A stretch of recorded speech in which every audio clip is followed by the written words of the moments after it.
ठीक है, इससे क्या हुआ है, इससे ये हुआ है कि जो जीन्स की सीक्वेंस थी वो रिवर्ट हो गई, उल्टी हो गई।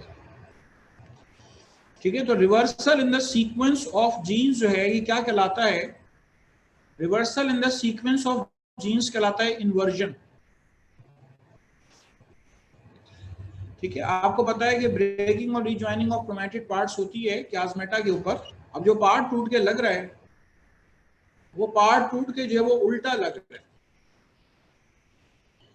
जब पार्ट टूट के उल्टा लगेगा हम उसको नाम देंगे इन्वर्जन।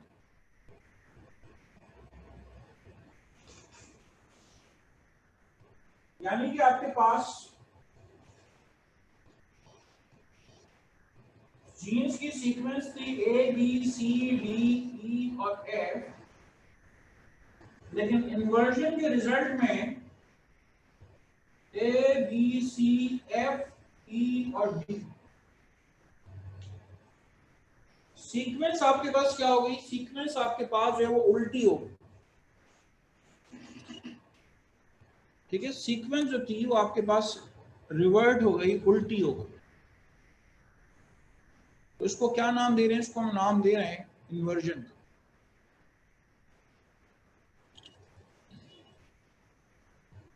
ठीक है, this is termed as what, this is termed as inversion. Okay, तो the reversal in the sequence of genes called inversion. अच्छा, अब इससे मसला ये होगा कि ये क्रोमोसोम जो भी इनहेरिट करेगा, ये जिस बच्चे के जिस्म में होगा ये क्रोमोसोम, तो वहां पे क्रॉसिंग ओवर के डिफेक्ट्स वगैरह आगे जाके आएंगे। ठीक है, दिस इज कॉल्ड इन्वर्जन।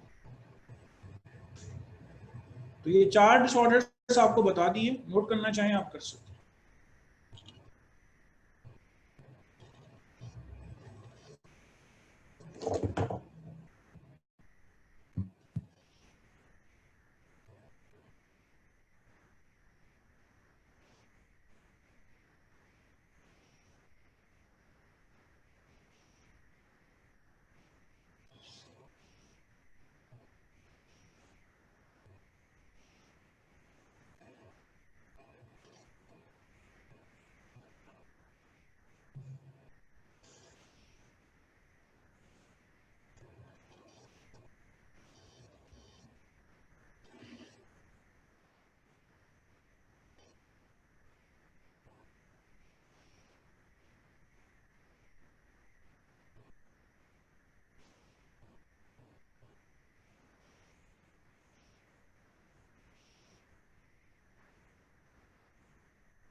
चलें, चारों क्रोमोसोमल एब्रेविएशन आपके पास हो गए।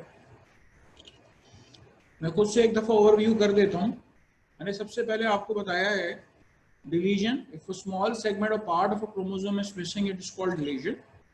Duplication, the part of chromosome in access to a chromosome already having those genes.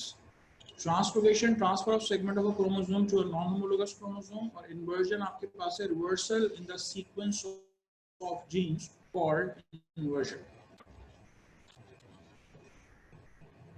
Delusion में मैंने आपको मिसाल देके क्राइडोकैट बताई थी, स्ट्रक्चरल डिफेक्ट्स आपको नजर आए थे। डुप्लीकेशन में भी स्ट्रक्चरल फंक्शनल डिफेक्ट्स, सब में आपको स्ट्रक्चरल फंक्शनल डिफेक्ट्स मिल सकते हैं। और डिपेंड करता है कौन से क्रोमोसोम में ये हुआ है, तो ये आपके पास लीथल भी हो सकता है, लीथल यानी कि जानलेवा भी हो सकता है। ट्रांसलोकेशन मैंने आपको बताया 9 क्रोमोसोम से 22 क्रोमोसोम पे अगर ट्रांसलोकेशन हो रही है, फाइलाडेल्फिया क्रोमोसोम बन रहा है, तो वो ल्यूकीमिया का बाइस बन रहा है। ठीक है, वो ल्यूकीमिया का बाइस बन रहा है फाइलाडेल्फिया क्रोमोसोम। तो ये जो ल्यूकीमिया है ये आपके पास लीथल साबित हो सकता है अगर बोन मैरो ट्रांसप्लांटेशन वगैरह ना कराएं, तो ये लीथल साबित हो सकता है। चलें, और बाकी इसके अलावा इन्वर्जन, तो इन्वर्जन में खास तौर पे आगे जाके ये क्रोमोसोम जो डिफेक्टेड है, ये जब भी क्रॉसिंग ओवर करेगा तो क्रॉसिंग ओवर में ही डिफेक्ट्स आएंगे। ठीक है, चलें, क्रोमोसोमल एब्रेशन में मैंने आपको ये 4 चीजें बता दी हैं, ठीक है। अच्छा, इसके बाद मैं आपको जेनेटिक कोड के बारे में बताने जा रहा हूं। आपने इतने अरसे के अंदर प्रोटीन सिंथेसिस वगैरह याद कर ली होगी, पढ़ ली होगी, तो अब ये चीज आप बेहतर तौर पे समझेंगे। आपने पीछे एमसीक्यू का टेस्ट दिया भी है, तो आपने पढ़ा भी होगा ये वाला टॉपिक। तो आपसे बात क्या करने जा रहा हूँ, आपसे बात करने जा रहा हूँ सिंगलेट, डबलेट। जहरा, तुम पानी पहले से पी के नहीं बैठती जो तुम्हें क्लास के दौरान प्यास लग रही होती है? नॉन सीरियस एटीट्यूड मुझे नजर आ रहा है आपका आज। एक जगह टिक के बैठ जाइए मोहतरमा।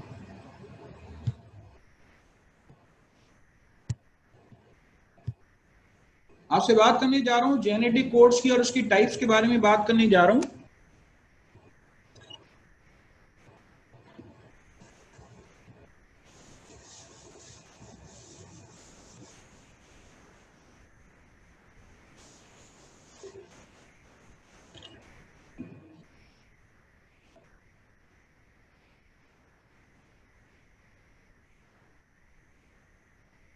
Genetic code, a series of 3 consecutive nitrogenous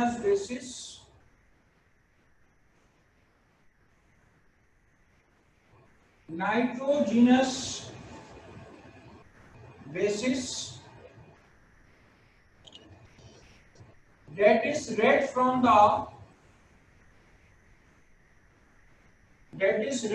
the 5th strand of DNA called genetic code.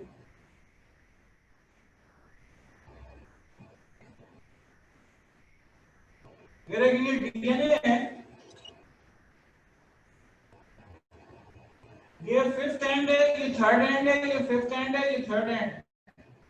Adenine, thymine, guanine, cytosine, cytosine, guanine, guanine, cytosine, thymine, adenine, adenine, thymine, guanine, cytosine, cytosine, guanine, thymine, adenine, adenine, thymine. 3 consecutive nitrogenous base, ये 5th and है। अगर आप यहां से पढ़ें तो ये जो एजीसी आपको नजर आ रहा है, ये जो आपको एजीसी नजर आ रहा है, ये दरअसल आपके पास जेनेटिक कोड होगा। अगर आप 3rd से 5th पढ़ेंगे तो ये सीजी होगा, सीजीए कोड नहीं होगा। 5th से 3rd की जाने जब आप पढ़ेंगे तो ये कराएगा आपके पास कोड, ठीक है। आप 5th से 3rd इसको पढ़ेंगे तो 5th से 3rd ये कराएगा आपके पास कोड एजीसी, और 3 कंसेक्यूटिव नाइट्रोजनस बेसिस जो है वो आपके पास कोड कहलाती है। अच्छा, शुरू में साइंटिस्ट को ये फैसला करना मुश्किल था कि आइदर एक नाइट्रोजनस बेसिक कोड है, 2 नाइट्रोजनस बेस कोड है, या 3 नाइट्रोजनस बेस कोड है, या आपने जो चार्ट बना हुआ देखा है वो 3 नाइट्रोजनस बेसिस का एक कोड रिप्रेजेंट करती है। तो why not single, why not double, ठीक है, यहां पे बात आ जाती है why not single, why not double. तो इसके लिए आप आगे कुछ बातें सुनने जा रहे हैं, जरा देख लीजिए। यहां पे आपसे बात कर रहा हूं सिंगलेट कोड।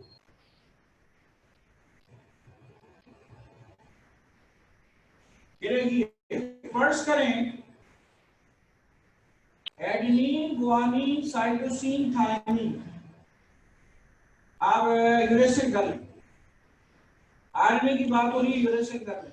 फॉर एग्जाम्पल यहाँ पे ट्रांसफर आरएनए आगे बैठता, वो अमाइनो एसिड फॉर एग्जाम्पल मैथ्योनिन लेकर आता, यहाँ पे आके बैठता फॉर एग्जाम्पल फिनाइल एलानिन लेके आता, ग्वानिन पे बैठता फिनाइल एलानिन लेके आता, साइटोसिन पे बैठता फॉर एग्जाम्पल आपके पास वो लेकर आता है ल्यूसीन। यूरेसिल पे बैठता ठीक है, यूरेसिल पे बैठता फॉर एग्जाम्पल वो लेकर आता आइसोल्यूसिन। दोबारा से एक बार सुने, एडनिन पे बैठता फॉर एग्जाम्पल मैथ्यूनिन लेकर आता, ग्वानिन पे फेनाइलएलानाइन, साइटोसिन पे ल्यूसीन और यूरेसिल पे आइसोल्यूसिन लेकर आता। अब मुझे बताइए धागे में आगे जाके दोबारा से ये नाइट्रोजनस बेसिस आती है, तो आप मुझे बताएं बाकी 16 अमाइनो एसिड वो कैसे उठाते। ठीक है, बाकी 16 अमाइनो एसिड वो कैसे उठाते। If one nitrogenous base represents a code, then total 4 amino acids are supposed to be coded. सिर्फ और सिर्फ 4 अमाइनो एसिड्स जो है वो आपके पास कोड किए जा सकते। ठीक है, सिर्फ और सिर्फ 4 अमाइनो एसिड जो है वो कोड किए जा सकते। ठीक है, तो सिंगलेट कोड जो है इसलिए रद्द कर दिया गया। जब टीचर टॉपिक पढ़ा रहा होता है ना, जब मैंने आपको ये प्रोटीन सिंथेसिस पढ़ाई तो आपके जहन में ये बात आई होगी कि सर उन्होंने अपनी आंखों से देखा होगा कि 3 नाइट्रोजनस बेसिस आई है, उसके ऊपर एक ट्रांसफर आरएनए बैठा है, कोड से एंटीकोड मैच हुआ। बेटा ये जो है ना, ये इतना माइक्रोस्कोपिक व्यू है कि ये कोई भी नहीं देख सकता। और आप सोचिए न्यूक्लियस नजर नहीं आ रहा होता, डीएनए कहां से नजर आएगा, डीएनए की नाइट्रोजन बेसिस कहां से नजर आएगा। किसी के जहन में ये बात है सर इलेक्ट्रॉन माइक्रोस्कोप के जरिए आपको पता है, इलेक्ट्रॉन माइक्रोस्कोप में आप लिविंग सेल को नहीं देख सकते कि उसके अंदर क्या परफॉर्मेंस हो रही है, डेड सेल को आप ऑब्जर्व कर सकते। प्रोटीन सिंथेसिस होते हुए तो आप देख ही नहीं सकते उसके अंदर। जो बात कह रहा हूं आपके भी समझ में आ जाएगी। इसके बाद दूसरा ऑप्शन है आपके पास doublet code. 2 consecutive nitrogenous bases may represent a code। ठीक है, may represent a code, शायद कोड को रिप्रेजेंट करें। अब देखिए जरा यहां पे मैं आपके पास चार्ट बना रहा हूं।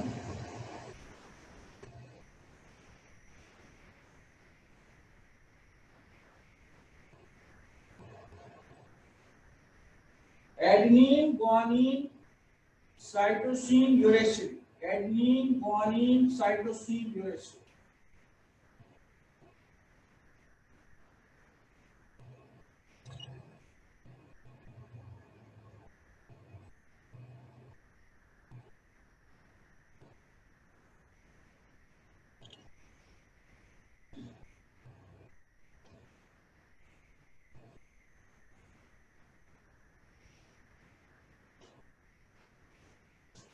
बहुत गौर से सुनिएगा।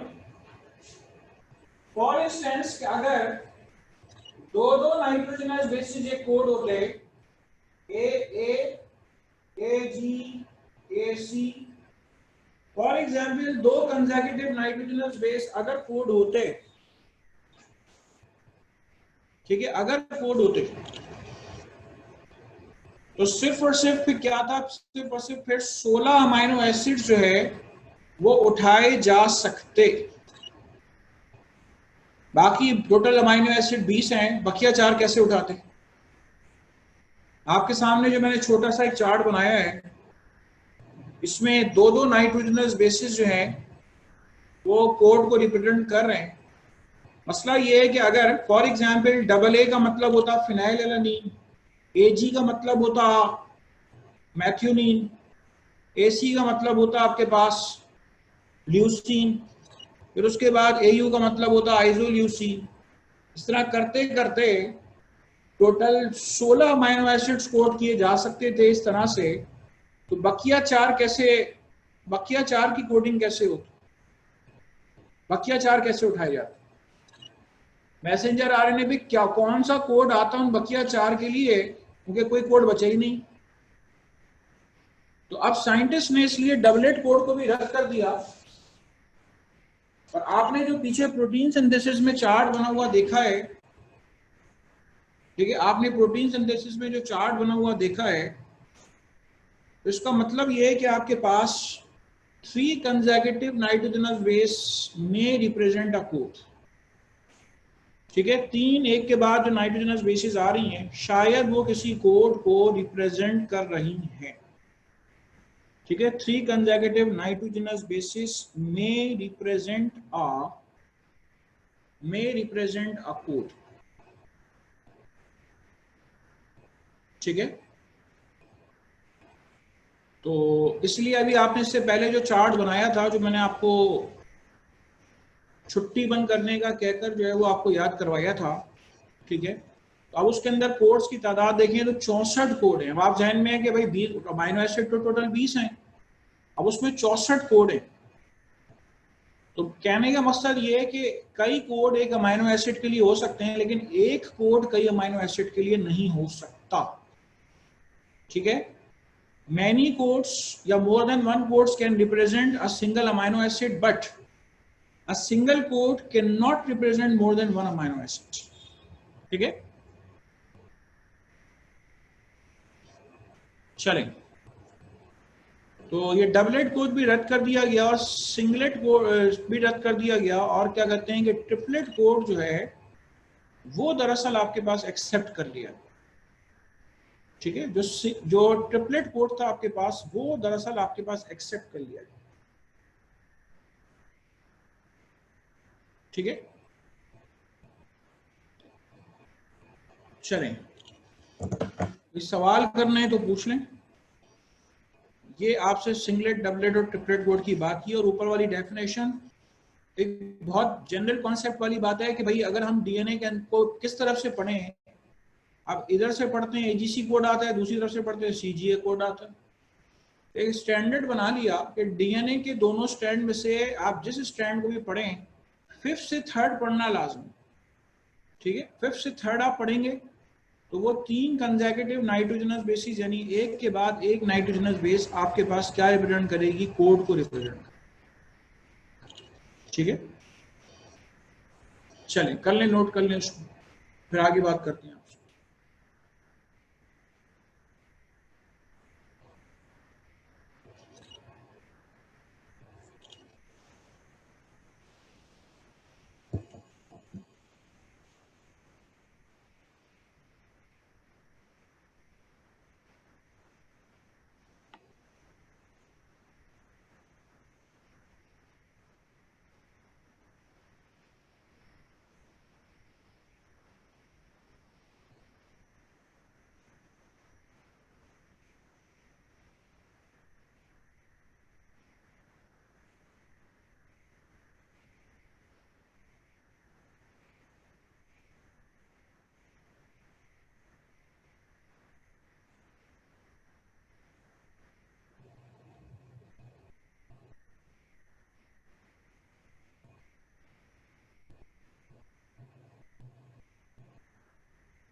चलें इसके बाद आइए फर्दर। अच्छा, जेनेटिक कोड कहीं या कोडॉन कहीं बात एक ही है, ठीक है। जेनेटिक कोड कहीं या कोडॉन कहीं बात एक है।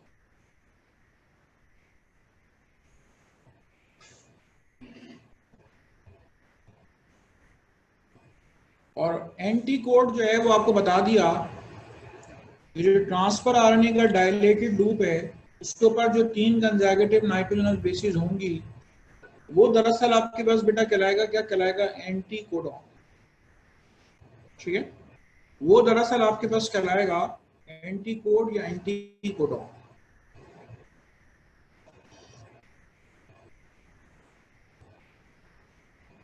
चलें इसके बाद आइए फर्दर।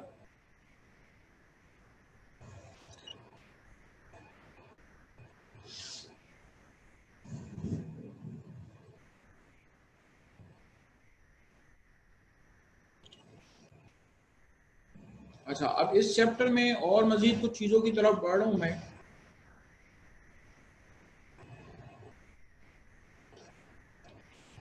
आपसे एक हाइपोथेसिस के बारे में बात करने जा रहा हूं, और वो हाइपोथेसिस है आपके पास one gene one enzyme hypothesis, ठीक है। वो आपके पास है one gene one enzyme hypothesis. अच्छा, इसको पढ़ने से पहले मैं आपकी अब तक इतनी बेस बना चुका हूं कि आप ये एक्सपेरिमेंट पढ़ सकें। आप जरा गौर करें कि मैंने आपको, खुफिया जरा मुझे बताइएगा, जो एंजाइम्स वाली चीज मैंने आपको दी है ना, वो मुझे बताइए जरा। हाँ, फिनाइल कीटोन यूरिया जो है उसके बारे में बताइए, कौन सा एंजाइम डेफिशिएंट होता है? Phenyl alanine hydroxylase. शाबाश। अच्छा, अल्केप्टन यूरिया में कौन सा एंजाइम डेफिशिएंट होता है? होमोजेंटिसेट ऑक्सीडेज। ठीक है, होमोजेंटिसेट ऑक्सीडेज। टेसेक्स में कौन सा एंजाइम डेफिशिएंट होता है? हेक्सोसेमाइनिडेज। ठीक है, वॉशर्स में कौन सा है? गॉशर्स में ग्लूकोसेरिब्रोसाइडेज। ठीक है, क्रेब्स में कौन सा एंजाइम बेटा डेफिशिएंट है? गैलेक्टोसाइडेज। शाबाश। तो ये आपने 5 नाम सुन रखे हैं, ठीक है। ये आपने 5 नाम सुन रखे हैं कि ये आपके पास क्या है, ये आपके पास है डेफिशिएंट, ठीक है। ये एंजाइम्स नहीं होंगे तो इन एंजाइम्स के जिम्मे जो काम होगा वो काम जो है वो नहीं हो पाएगा, ठीक है। इन एंजाइम्स के जिम्मे जो काम है वो काम जो है वो नहीं हो पाएगा। तो आपके पास ये, आपसे मैंने 5 नाम जो रिपीट करवाए। अब आप सारे सुन लेंगे, हम बेटा यही पढ़ने जा रहे हैं। हम ये पढ़ने, एक्सपेरिमेंट पढ़ने जा रहे हैं कि क्या वाकई में एक जीन एक एंजाइम के लिए होता है, ठीक है। एक जीन जो है वो एक एंजाइम के लिए होता है, क्या वाकई में ऐसा है? हम ये पढ़ने जा रहे हैं। तो इस टॉपिक का नाम है आपके पास one gene one enzyme hypothesis.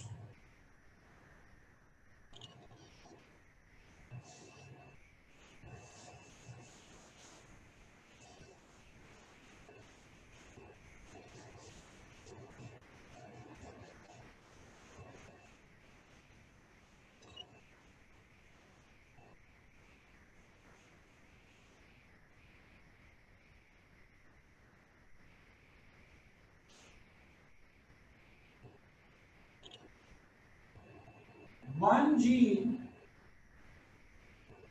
one enzyme, hypothesis.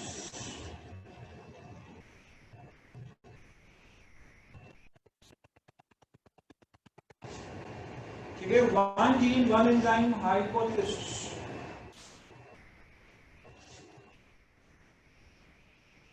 अच्छा, साइंटिस्ट इसमें क्या कहते हैं? साइंटिस्ट इसमें ये कहते हैं, आपने ये टॉपिक पढ़ लिया, अगर ये 5 नाम आपने पढ़े कभी सूफिया ने बोले तो आप समझ लेंगे ये टॉपिक आपने पढ़ा हुआ है।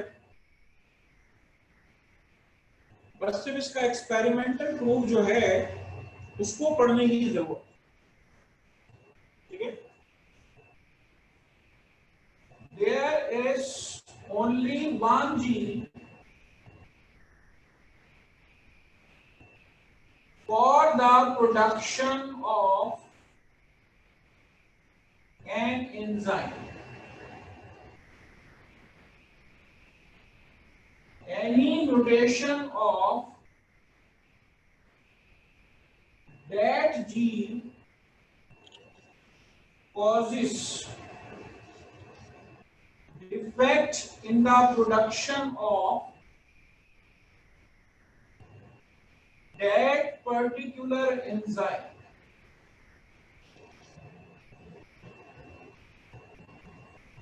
Any mutation of that gene causes defect in the production of that particular enzyme. This is called one gene, one enzyme hypothesis. आपको इसको थ्योरी का दर्जा हासिल है, लेकिन आपकी किताब के एडिशन में ये मुसलसल अभी तक जो है वो हाइपोथेसिस के नाम से आ रही है. There is only one gene for the production of an enzyme. Any mutation of that gene causes defect in the production of that particular enzyme. This is called one gene, one enzyme hypothesis. ठीक है, यानी कि एक gene एक enzyme बनाएगा, अगर उस gene की म्यूटेशन हो गई तो वो एंजाइम नहीं बनेगा. ये जो आपने 5 बीमारियों के नाम सुने और 5 एंजाइम्स के नाम सुने, इनके अपने अपने जीन्स होते हैं. अगर उन जीन्स की म्यूटेशन हो जाए, ठीक है, अगर उन जीन्स की म्यूटेशन हो जाए तो जीन्स की म्यूटेशन की वजह से आपके पास उस एंजाइम की फॉर्मेशन जो है वो नहीं हो पाएगी. ठीक है, तो इसको हम क्या नाम दे रहे हैं? इसको हम नाम दे रहे हैं वन जीन एंजाइम हाइपोथेसिस. अब इसको एक एक्सपेरिमेंट को पढ़ने जा रहे हैं. ठीक है, इस एक्सपेरिमेंट को पढ़ने के लिए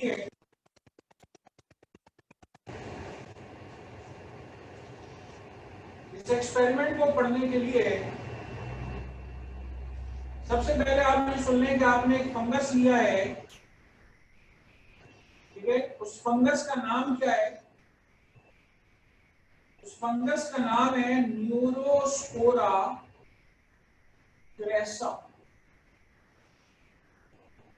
फंगस का नाम है न्यूरोस्पोरा क्रेसा.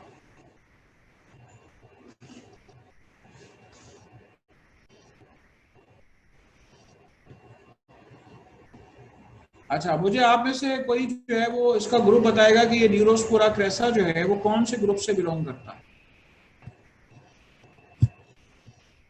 जी जहरा, हाथ खड़ा करो. हाँ, ये बताओ बेटा कि कौन से ग्रुप से बिलोंग करता है? सर मेरे ख्याल से एस्कोमाइकोटा. एस्कोमाइकोटा से बिलोंग करता है. ठीक है, This belongs to Ascomycota. ठीक है, she said right. ये ग्रुप Ascomycota से बिलोंग करता है. अब आप लोग लिखेंगे नहीं, तवज्जो मेरी तरफ होगी, बोर्ड की तरफ होगी. देखें, मैंने जो टेस्ट ट्यूब बनाई है ये दरअसल कल्चर मीडियम. ठीक है, ये जो मैंने टेस्ट ट्यूब बनाई है ये दरअसल आपके पास कल्चर मीडियम है. आपने न्यूरोस्पोरा क्रेसा के जो स्पोर्स हैं जब आपने इसमें डाले, ठीक है, न्यूरोस्पोरा क्रेसा जो है उसके स्पोर्स आपने जब इसके अंदर डाले तो न्यूरोस्पोरा जो है वो इसके अंदर ग्रो करने लग जाए. ठीक है, न्यूरोस्पोरा जो है वो इसके अंदर जो है वो ग्रो करने लग जाए.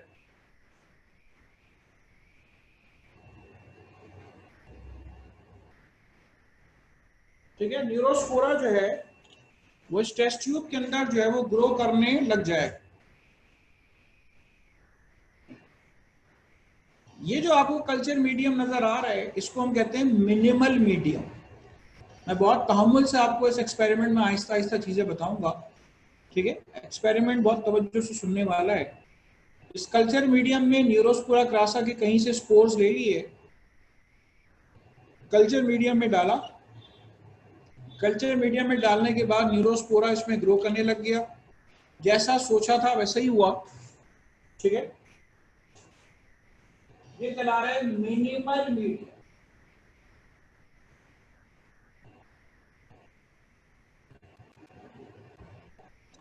ठीक है, this is termed as minimal.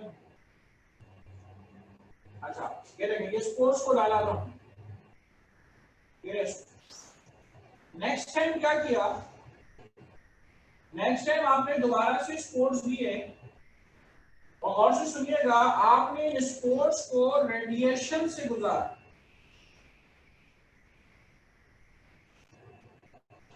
आपने इन स्पोर्ट्स